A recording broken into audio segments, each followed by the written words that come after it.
Tá, então vamos lá. Ok, muito a gente já utilizou, né? Mas vamos fazer uma introdução, assim, já para quem não conhece ainda muito bem como funciona, passando por todos os conceitos, pelo menos os básicos, assim, para você conseguir se situar e utilizar ele da melhor forma possível, né? Então vamos lá. Primeiro, o que é o Git, né? O Git, ele é uma solução para um problema muito comum quando a gente vai fazer a construção de algum projeto de programação em equipe, em colaboração, ou até mesmo individual mesmo. Então, quando você vai fazer um projeto, normalmente esse projeto ele vai crescendo, ele vai precisando de alterações específicas em algumas partes do código. Vocês, boa parte do tempo, trabalharam com o Colab, né? Então, era uma coisa ali direta, era um arquivo só, você ia criando as células e ia executando. Mas aí, quando a gente faz um projeto, como vocês já viram a estrutura de um projeto, de um pacote no Python, você tem vários arquivos e você faz alterações desses arquivos e você precisa gerenciar, controlar essas alterações para que você consiga identificar, caso aconteça algum problema, né, algum erro, você consiga identificar o que gerou aquele erro, qual alteração foi impactante para aquilo, né? E daí o Git vem para isso. Ele é um sistema de controle de versão distribuído. Ele foi criado pelo Linus Torvalds, que no caso é o criador do Linux, do SO Linux no caso, e ele permite que você faça o versionamento do código, né? Então você consegue trabalhar com o seu código e criar vários fluxos diferentes para ele, ou seja, várias versões diferentes para ele, e você consegue acessar essas versões, fazer uma troca entre essas versões de forma muito, muito rápida, e também você consegue rastrear, né, essas versões, essas alterações que você fez em cada uma das versões. Então, isso é muito eficiente para quando você tem várias pessoas que estão codando naquele mesmo projeto, cada uma em uma parte específica, para que isso consiga fluir de uma forma que um não dependa do outro para seguir na sua parte do projeto, né? E também ele é importante para a parte de sincronização para servidores remotos. Então, você pode trabalhar com Git localmente na sua máquina, mas o interessante quando você faz um projeto em equipe é que você consiga enviar suas alterações para um ambiente remoto, que essas alterações não impactem o trabalho da outra pessoa e que vocês consigam construir um código naquele ambiente de forma harmoniosa, né? Então, para que usar? Basicamente foi o que eu disse, né? Você consegue rastrear mudanças no código, você consegue reverter, fazer troca entre versões do seu código, que são os commits, né? Que eu vou explicar melhor o que são. E você consegue trabalhar em equipe nesses projetos sem ter esses conflitos de versões, né? Porque você pode fazer esse caminho para frente ou para trás em relação às versões. Como que se instala o Git? Então, existe a instalação para Mac e Linux através do comando no terminal, para Windows também, com o Chocolatey, eu acho. Mas também no Windows você tem o executável de instalação do Git. Se você entrar nesse link daqui, deixa eu até copiar o link, mandar aqui. Vocês conseguem, quem usa Linux pode só, quer dizer, quem usa Linux e usa Ubuntu, né? Porque pode usar outra distribuição. Mas você pode utilizar esse comando aqui que você consegue instalar o Git. Quem não usa, quem usa o Windows, aqui você pode encontrar o arquivo executável, o instalador do Git.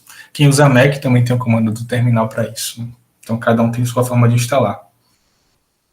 Mas, bom, uma coisa importante quando você vai começar a trabalhar com Git é configurar ele. Por quê? Como a gente está falando de um tipo de programa que permite esse versionamento, esse controle de atividades no seu código, é importante que cada pessoa que fez alguma alteração no seu código seja identificada, para que você consiga saber quem fez aquela mudança, e daí, se tiver algum problema, você consegue identificar qual foi a pessoa que fez a mudança, e você pode conversar com ela para conseguir entender qual foi o problema. Então, o primeiro passo, quando você instala o Git, é você fazer a configuração de duas informações importantes básicas sobre o seu user, que no caso é o seu nome e o seu e-mail. Então, você usa esse user como user terminal, git config. Essas alterações, essas configurações, elas podem ser globais ou podem ser locais. Então, eu posso definir globalmente. Então, se eu definir assim globalmente, todo projeto que eu crio com o Git, quando eu fizer commits nele, né, eu vou ter o meu nome e e-mail associados, que eu defini aqui por padrão, mas eu também posso fazer a mesma coisa local. Então, eu estou fazendo um projeto específico em que eu preciso utilizar um outro e-mail configurado, um outro nome, não sei porquê, mas talvez você pode utilizar outro nome, e daí você quer fazer isso para aquele projeto em específico. Então, daí no projeto, na resposta do projeto, você faz o mesmo comando sem esse traço global, né? Porque daí você vai fazer a configuração local. Essa parte eu não vou fazer, né, de instalar e de configurar, porque já está instalado no meu computador, já está configurado. Então, é uma coisa bastante simples aqui de fazer, mas se alguém tiver dúvida nesse processo, daí pode mandar a pergunta lá no privado ou então no grupo mesmo. Mas vamos começar com alguns conceitos básicos do Git. Até agora tudo ok? Acho que muitos de vocês já têm instalado, né? Então não vai ser um problema. Acho que já configuraram também para conseguir utilizar. Beleza. Então vamos lá. O conceito mais básico de todos do GitHub é o conceito de repositório, né? O que é um repositório? O repositório é a pasta, né, o diretório que contém o seu projeto, ou seja, os arquivos do seu projeto, não importam quais sejam, qual linguagem seja, e também o histórico de mudanças. Esse histórico de mudanças é uma pasta específica que o Git cria, que ele chama de .git, e lá é onde ele vai ficar salvando, né, o seu histórico de mudanças no código, seus commits, entre outras coisas. E esse repositório ele pode ser local, né? Quando você cria o Git, um repositório no Git local, você vai construir lá na sua máquina, mas ele também pode ser remoto, ou seja, eu posso enviar as minhas alterações locais para um ambiente remoto, para que eu consiga armazenar aquilo no local que eu sei que eu não vou perder por algum problema no computador, né? E também para que outras pessoas possam colaborar em relação a esse projeto. E a mais famosa plataforma de hospedagem de repositórios é o GitHub, claro, mas existem outras. Existe o GitLab, o Bitbucket, o Gitbucket também. Então tem várias plataformas para fazer isso. Mas claro que a mais famosa, com certeza, é o GitHub. Então a ideia de hoje é a gente fazer um projeto simples localmente, subir para o GitHub e também testar alguns comandos interessantes aqui do Git para entender como é que funciona. Como que eu crio um novo repositório, né? No caso, para criar um novo repositório, eu tenho que criar, na verdade, lá a pasta do Git, né, que vai identificar que aquilo é um repositório e que vai armazenar os meus históricos de mudanças, né? Eu posso criar um repositório com o comando git init dentro de alguma pasta em específico, ou, no caso, se eu estiver trabalhando com algum tipo de projeto que já está online, né, no caso, em algum repositório online, eu faço o git clone desse repositório. Então, vamos lá. Deixa eu vir para cá. Cadê? Tá, ok. Então, eu criei aqui um projeto novo pacote. Esse projeto não tem nada até o momento, mas eu posso criar uma pasta pacote, sei lá. Eu posso criar. Deixa eu abrir isso aqui na NVIDIA. Eu posso criar uma pasta pacote. Aqui dentro eu posso criar o meu init.py. Aqui fora eu posso criar o meu readme.md. Posso criar o meu license. Posso criar o meu arquivo de exemplo do meu pacote. E aqui eu posso criar algum módulo de operações.py.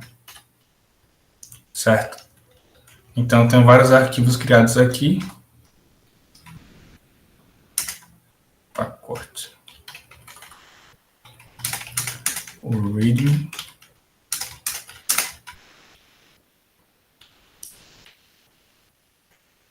Tá, ok, eu tenho... Deixa eu tirar esse negócio aqui. Eu tenho uma pasta aqui que eu configurei várias coisas nela, né? Criei as configurações básicas de um pacote. Então, eu tenho vários arquivos e eu quero criar um repositório para conseguir fazer todo o processo de versionamento desse pacote, né? O que eu faço? Venho aqui e mando o git init. Aí ele manda aqui, né? Repositório vazio, criado, vazio inicializado nessa minha pasta aqui, .git. Então, se eu dou uma LSLA, eu consigo ver agora que eu tenho uma pasta .git que vai indicar o meu histórico de mudanças para esse repositório daqui. Tudo certo? Beleza. Ok. Criamos um pacote. E agora vamos ver o que eu posso fazer com esse pacote, né?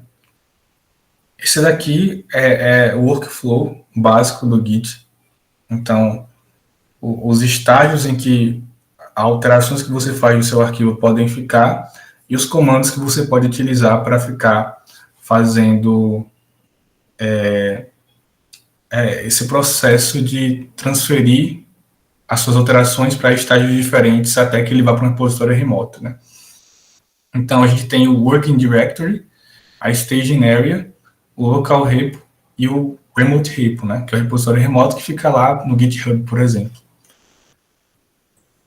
Começando com a Working Area, né? A área de trabalho. Então, esse lugar é basicamente o local onde você está com seus arquivos. Então, onde você faz as mudanças básicas nele. Então, todos os arquivos, inicialmente, eles vão estar nessa Working Area, que é a área inicial, onde você faz as mudanças básicas no seu arquivo. Eles podem estar em dois estágios, né? Modified, então, são arquivos que eles foram editados, no caso, eles já estavam, de alguma forma, no repositório local, só que você fez uma modificação nova, adicionou uma linha nova de código, alguma coisa diferente naquele arquivo, que tornou ele diferente do que está no repositório em si, né? E untracked, que no caso são arquivos que você criou depois de salvar as alterações do repositório, então esses arquivos novos que não constam no seu repositório local. Então tem esses dois tipos de arquivo. Se eu venho aqui e mando um git status, o que ele vai dizer aqui, ó? Que eu tenho todos esses arquivos aqui, que são arquivos não monitorados. Não monitorados é uma tradução para untracked. Ou seja, eu criei meu repositório, e esse repositório ele está vazio. Eu tenho todos esses arquivos aqui que estão lá na minha working area, mas eles não estão no repositório ainda. E nem também estão na área de staging. O que é a área de staging? A staging area, né, é o local intermediário, é meio que o limbo ali entre a área de trabalho e o repositório. Então, é o local onde os arquivos que foram modificados ficam esperando o momento, né, estão prontos, esperando para serem comitados e enviados para o seu repositório. Como que eu transfiro algo da Working Area para a Staging Area? eu faço um git add. Esse git add, ele pode ser tanto para arquivos, quanto para algum tipo, para todos os arquivos, né, no caso, se eu coloco o ponto, eu faço a adição de todos os arquivos para essa staging area, ou também algum padrão específico, né? Eu posso colocar um asterisco ponto .py, e daí eu vou mandar todos os arquivos que tem a extensão .py direto para a staging area. Então, posso fazer tanto o nome do arquivo específico, um padrão, ou o ponto para indicar que eu quero mover tudo que está ali naquela pasta. Então, a gente pode fazer aqui um git add ponto. Se eu voltar aqui, né, no git status, o que eu tenho? Eu tenho todos os meus arquivos que foram mandados para staging area, que é essa área aqui de mudanças a serem submetidas, certo? Então, aqui eles estão todos como new file, que são justamente arquivos que não foram modificados no caso, né? Eles são todos novos, são informações novas para o repositório. Então, vamos lá. Basicamente, eu fiz essa movimentação, né, da minha working area para staging area, só que daí eu posso querer, talvez, fazer um reset, né? Eu quero pegar algum desses arquivos que acabou subindo para lá e eu não queria que subisse. Então, eu tenho um comando para isso, né? Eu posso fazer um git reset, eu posso passar o nome do arquivo e vou puxar ele lá da staging area para working area, né? Um ambiente lá que está inicial dos meus arquivos. Então, eu posso aqui dar um git status para a gente ver como está, e daí eu posso fazer um git reset meu exemplo.py. Se eu fizer um git status de novo, ó, ele desceu para cá. Ele é um arquivo não monitorado, né? E aqui eu tenho os arquivos que estão na staging area. Outra coisa que eu posso fazer, né? Eu posso fazer uma alteração. Posso vir aqui no readme e fazer uma alteração aqui. Alteração. E por algum motivo eu quero que essa alteração que eu fiz, ela seja limpa, né? Eu quero restaurar o estado do meu arquivo que está lá na staging area, né? Que está nesse ambiente intermediário. Então, eu tenho esse comando aqui, git restore. Ele basicamente vai restaurar o conteúdo da staging area para a working area. Então, no caso, o que eu alterei ali vai ser apagado, porque não foi submetido isso para a staging area. Eu vou só as alterações que estão de fato lá nesse ambiente intermediário. Uma coisa importante aqui sobre o git reset é que se você remove o arquivo da staging area, né? Botei. A internet não está colaborando não aqui. Mas vamos lá, vou tentar de novo. Ok. Tá, vamos lá. Estava falando aqui sobre o restore, né? Então, eu falei aqui que tem essa região aqui, que são dos arquivos que foram modificados, né? Então, eles já estão na staging area, mas houve alguma alteração. E aqui, dos arquivos não monitorados, né? Untracked, que são os arquivos que nem sequer estão na staging area. E daí, agora eu quero restaurar. Eu quero pegar o que está aqui, na minha staging area, eu quero trazer de volta para a minha área de trabalho atual. Então, no git restore, e agora se eu voltar para o meu projeto, né, eu posso ver que aquela alteração que eu fiz aqui no txt1 sumiu. Restaurei um estado anterior. Acho que daqui ficou tranquilo, né? Pronto, ó. A alteração ali sumiu. Não tem mais modifieds, né? Só tem um tracked.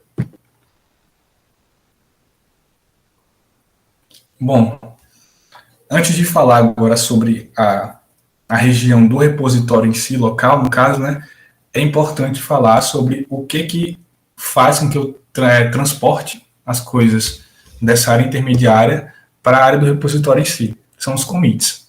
O que são os commits? Commits são registros de mudanças no repositório.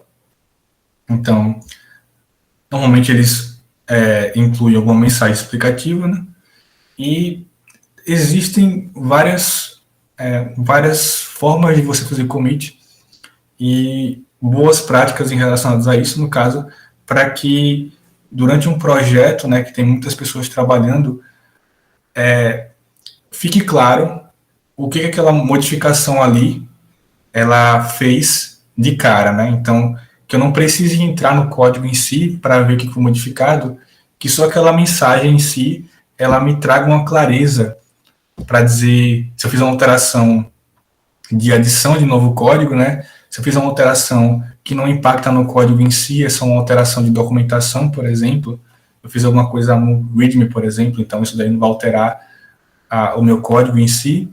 Então, eu preciso separar esse tipo de mensagem de commit em vários tipos de aspectos e tópicos específicos que vão indicar para todo mundo que está trabalhando ali no projeto o que aquela alteração de fato impacta no projeto em si.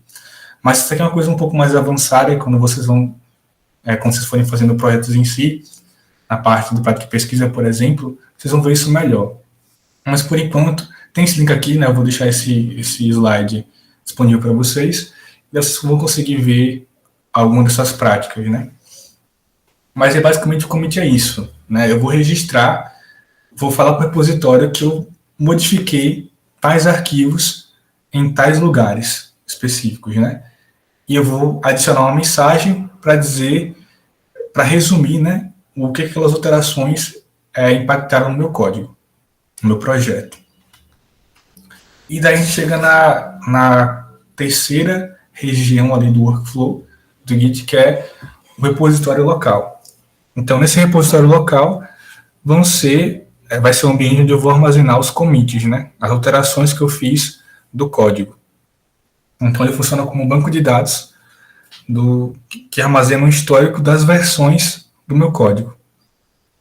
Daí eu faço essa movimentação com commit da staging error para essa região, né, do repositório local, quando eu faço os commits. Como é que eu faço isso? No terminal, né? Então eu tenho esse comando aqui, git commit, faço um -m, e entre aspas duplas eu passo a mensagem que eu quero que seja associada a esse commit. O git log ele me permite verificar os commits que eu já fiz, né? Eu vejo um histórico de commits que aconteceram naquele repositório local, tanto de pessoas, quer dizer, da pessoa em si, né? Meus commits, quanto commits de outras pessoas, quando esse repositório está conectado, ele está sincronizado com um ambiente virtual, né? Um servidor remoto, como o GitHub. E assim como eu posso fazer aquele reset da área intermediária para a área de trabalho, né? Eu também posso fazer esse reset entre commits, né? Eu posso trazer eu posso, no caso, apagar a informação que está lá no repositório, mantendo sempre o que está na staging area. Ou eu posso pegar a informação que está no repositório, resetar e descartar as mudanças que eu fiz na minha staging area e também no meu diretório de trabalho.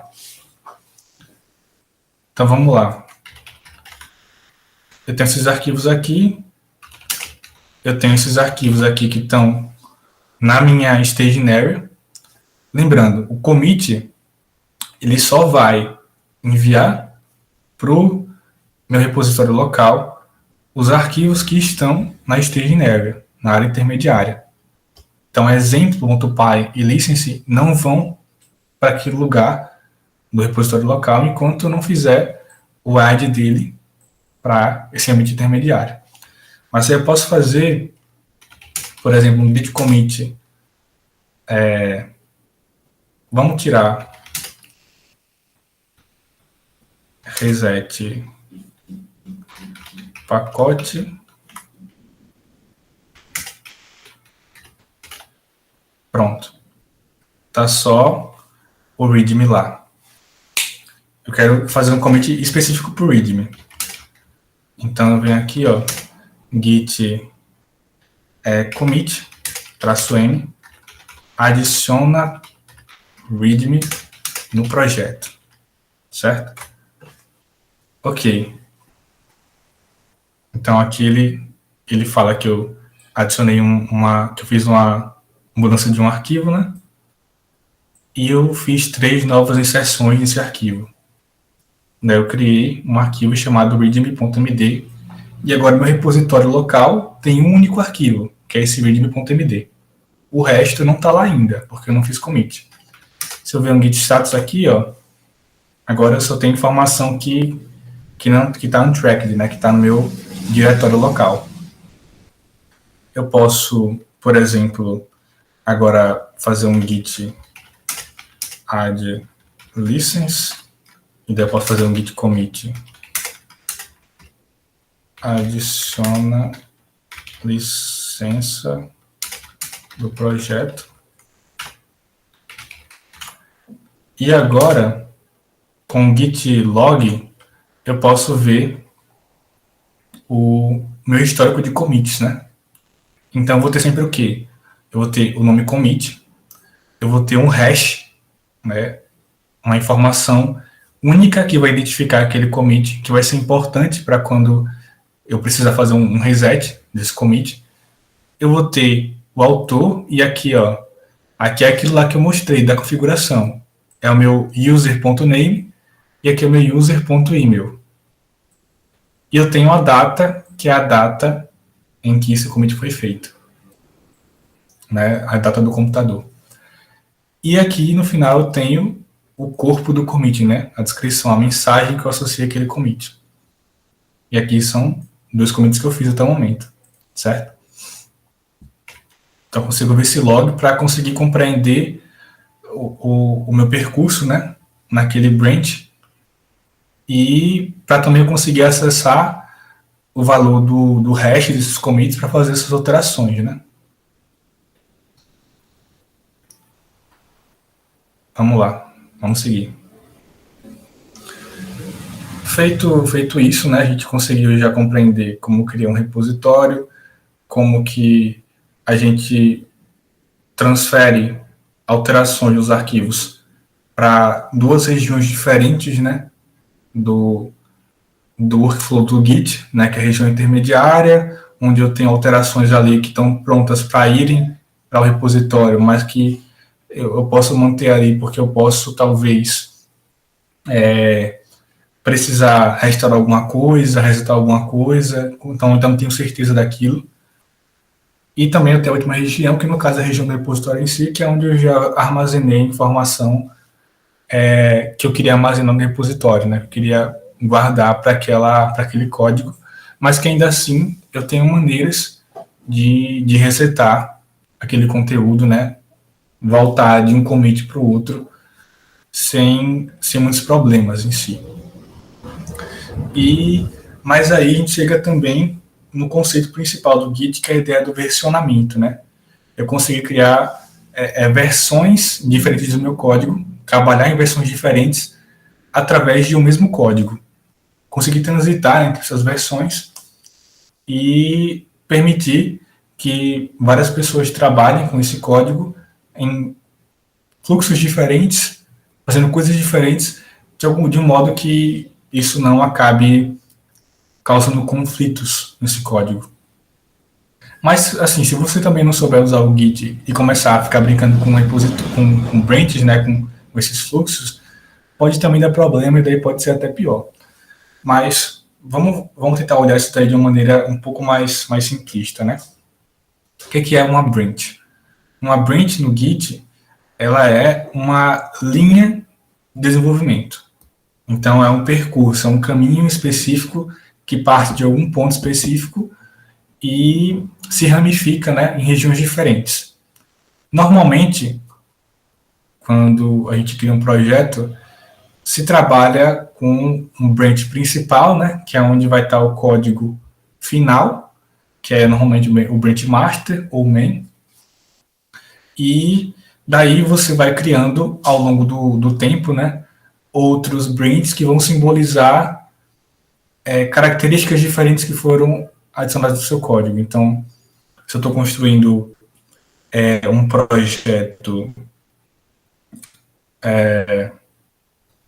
um pacote simples do Python, né, e eu preciso adicionar um novo grupo de funções para aquele pacote, e esse grupo precisa ser testado, né, eu não posso adicionar de uma vez para o principal, eu vou lá, pego o estado atual do meu branch principal e eu vou criar, né, aqui uma ramificação desse conteúdo aqui para cá, e eu vou seguindo, fazendo minhas alterações, tudo mais, e essas alterações elas não vão vir para cá se eu não disser que eu quero que elas venham para cá ainda, né?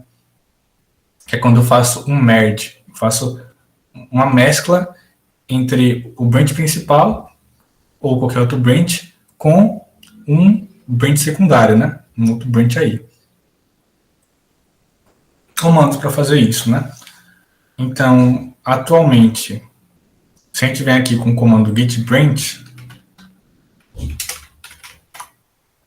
tá o master. Por padrão, o Git trabalha inicialmente com master, né? Só que normalmente a gente faz a troca desse master por um main. Então a gente faz um git branch -n main. Isso daqui vai alterar, né, o master para o main. E daí agora se eu dou um git branch, eu vejo que eu estou trabalhando no main. Agora esse é o único diretório que eu tenho. E daí, o que eu posso fazer? Eu posso fazer um git branch.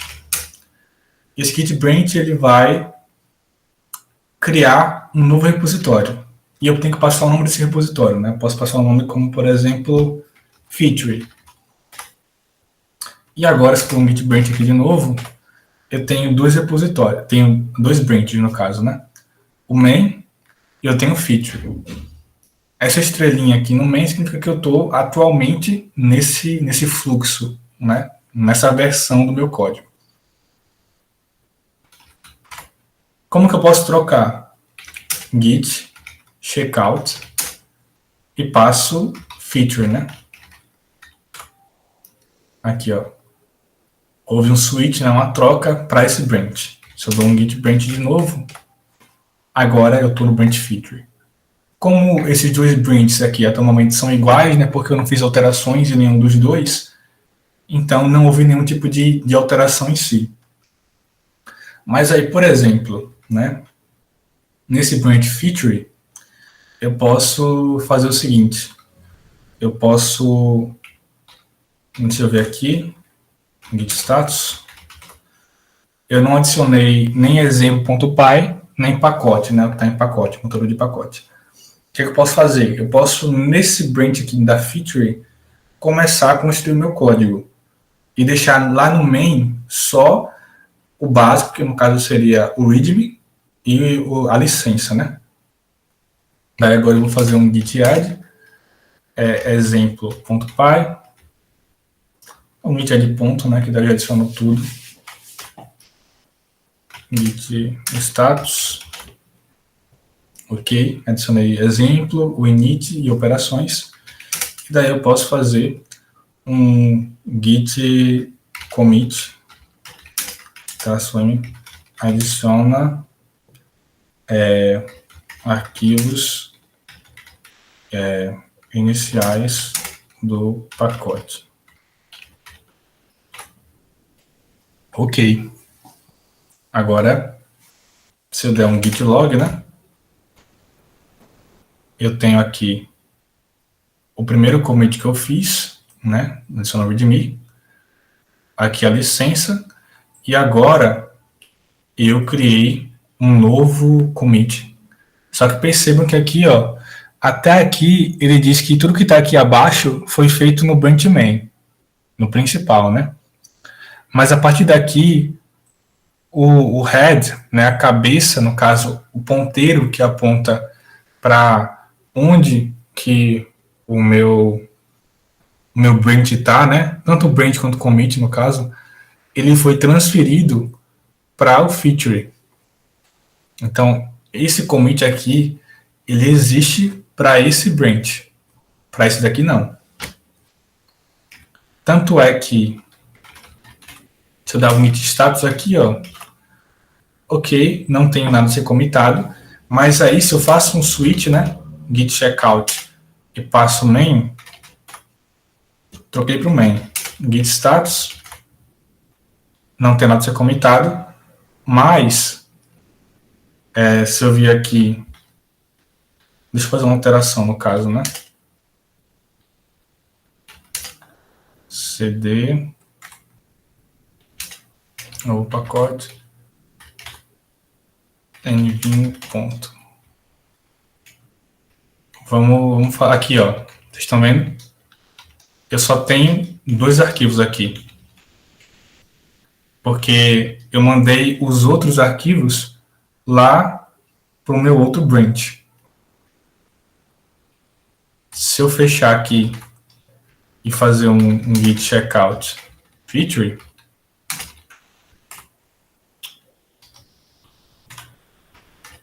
e eu entrar aqui, ó, aqui está todos os arquivos, né? Tanto o exemplo quanto esse valor daqui.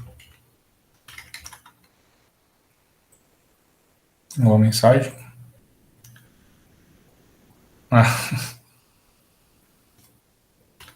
E daí, como é que eu faço, né?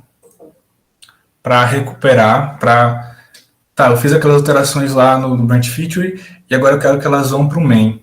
Então, o que eu faço? Eu faço uma mescla, eu faço um merge com o main. Então, aqui eu estou no feature, né? Eu vou fazer um git checkout main. Estou no main e agora eu vou dizer que eu quero pegar o que eu estou aqui, pegar o que está lá no feature, né? E eu quero jogar para aqui para o main. Quero fazer uma junção desses dois branches. Daí eu faço um git merge feature. Aí ele fala aqui, ó, 3 arquivos foram mudados, no caso, foram adicionados, né? Eu criei esse aqui e esse aqui. Se eu vim aqui no editor de código, ok, agora o meu main está completo, certo? Eu consigo aqui ver todos os arquivos que estão no meu código. Outro comando interessante aqui do Git, né? Se eu fizer uma alteração específica no arquivo, então, aqui no meu pacote, eu vou criar uma função de soma que vai receber o número 1, o número 2, inteiro, e vai retornar um inteiro. E eu vou fazer a soma desses valores, né? E eu faço aqui uma função de multiplicação que vai pegar 2 números aqui inteiros. Eu posso fazer, na verdade, tá, vamos deixar assim mesmo. Return, calculadora de inteiros. Número 1 vezes número 2. Pronto. Fiz algumas alterações aqui, né? Então, vamos lá. Git status. Ok. Foi modificado esse meu arquivo operações na pasta pacote. Preciso adicionar ele, preciso fazer commit. Mas aí, eu posso querer também verificar o que eu tenho de diferente desse arquivo em relação ao que está lá já no repositório local, né? O que eu faço? Faço um git diff. E daqui, ó, eu posso fazer mais específico, não? Git diff, pacote, operações.py. Pronto. Ele segue um tipo de estrutura do Git, né? Em que ele vai falar o que tem de novo, né? Então, aqui é o meu arquivo que está no repositório, aqui é o meu arquivo que está na minha área de trabalho. O que eu fiz? Eu adicionei 2 linhas em branco no começo, adicionei essa linha daqui com informação, adicionei essa linha, depois uma linha em branco, e depois essas duas linhas aqui, certo?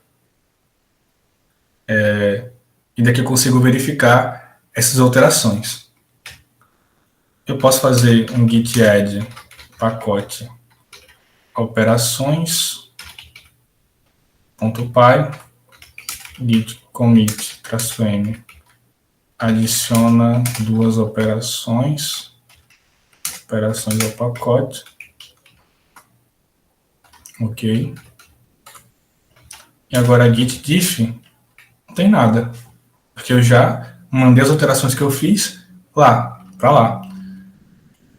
Mesma coisa se eu apagar alguma coisa, né? Então, se eu vim aqui, abrir meu editor, aqui em operações, e eu só vi que eu não quero mais a operação de soma, né? Vou deletar aqui.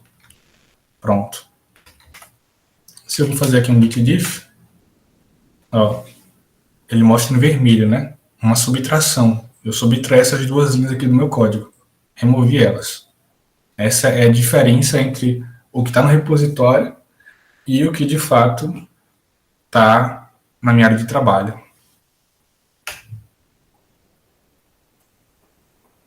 Tudo ok até agora?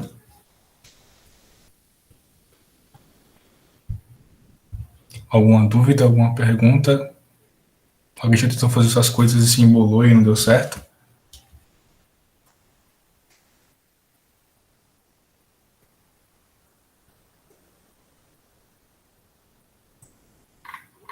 Nada, nada.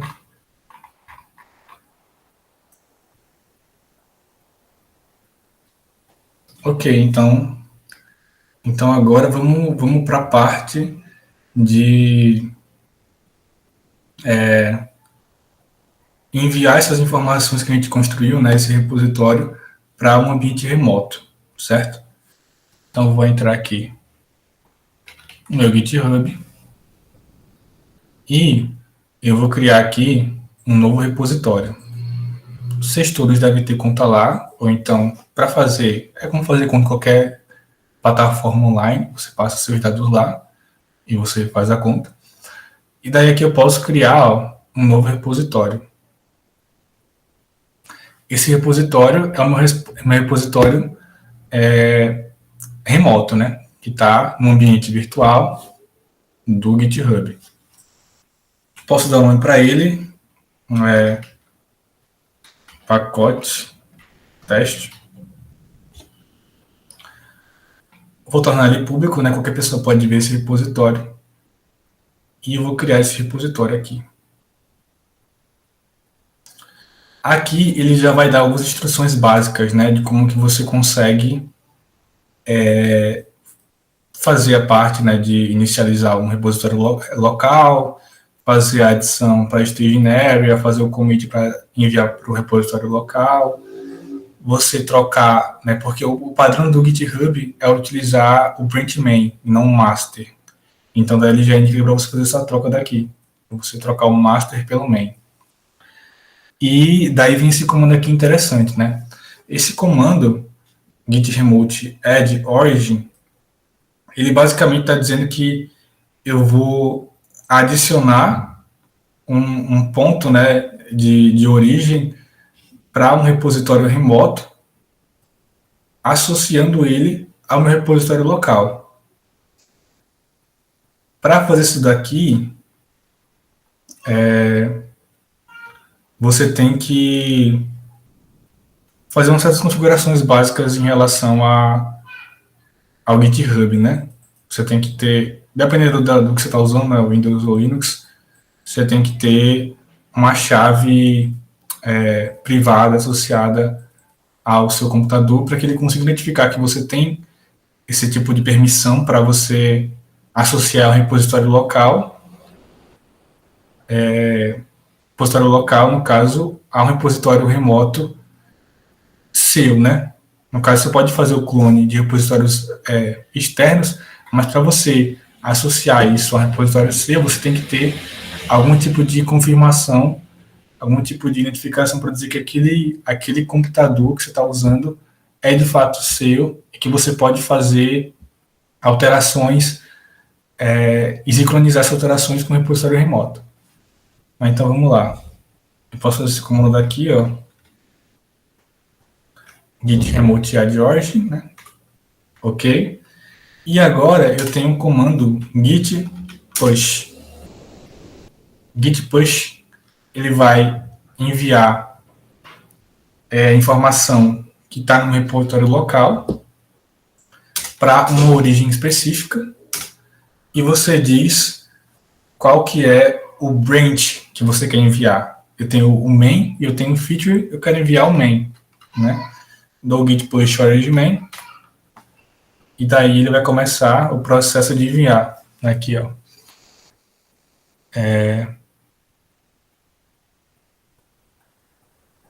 Tá. Ele enviou todos os arquivos que eu tenho aqui para o repositório do main. Então, se eu voltar aqui, ó, e recarregar a página, tá tudo aqui, né? Pacote, a licença, o readme, né? O meu arquivo aqui de operações, em que eu tenho as informações aqui, tudo aqui. Tá, ok. Uma pessoa que eu estou trabalhando junto aqui fez uma alteração e subiu para cá para o meu repositório.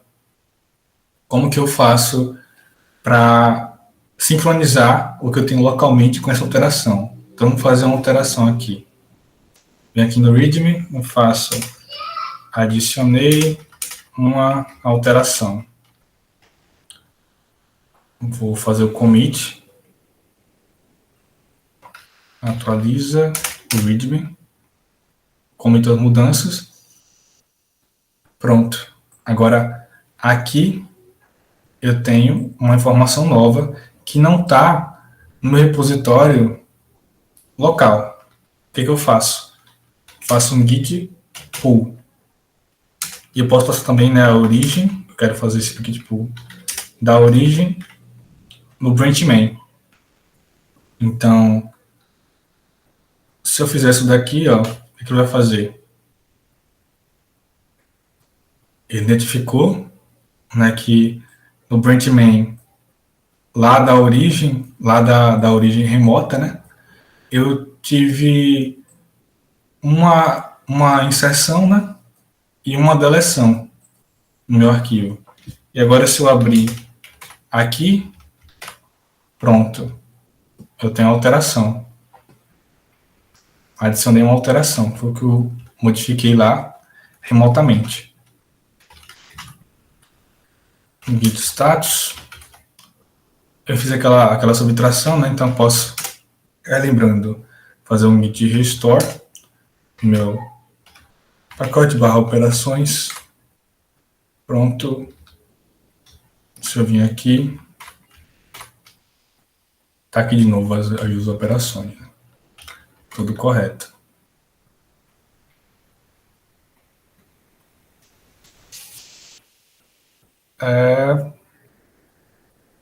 Alguma dúvida?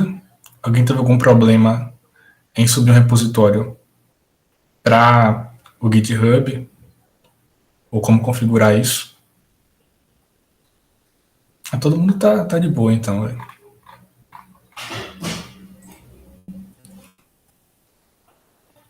Só para complementar, eu esqueci de falar sobre uma coisa importante aqui em relação à construção de projetos, né? Então vamos terminar isso daqui. Criei essas duas operações aqui. Eu posso vir aqui no init ifon.operações. Posso portar soma e multiplicação, né? Posso criar aqui a minha variável all e passar as minhas funções, né? Posso vir aqui no exemplo e posso fazer um exemplo de uso, né? Exemplo de uso a recebe 10, B recebe 15, print multiplicação A e B. Eu posso fazer aqui um Python 3 exemplo.py. Ok, 150. Só que aí, se a gente ver aqui de novo, né? Cadê? Ele criou isso daqui, ó. Uma pasta chamada PyCache. Essa pasta aqui ela é importante no processo de interpretação do seu código, né? Na, entre aspas, compilação que o Python faz. Esses aqui são importantes porque eles armazenam informações, esse Python PyC, né? Armazenam informações sobre os seus arquivos, né? Que foram pré-compilados e eles facilitam, né? Agilizam no processo de rodar o seu código de novo, porque aqui você só vai considerar o que foi adicionado de novo, né? Não vai precisar recompilar o código inteiro. Mas aí não é interessante que esse PyCache aqui ele vá parar lá no seu repositório, porque isso daqui é uma coisa que não faz parte do seu código em si, é um arquivo que só existe quando você de fato roda o seu projeto, e ele é um tipo de lixo, assim, se for pensar, que traria um pouco mais de desordem para o seu projeto. E daí você precisa, de alguma forma, dizer que você não quer que essa informação ela vá parar no seu repositório local, muito menos no seu repositório remoto.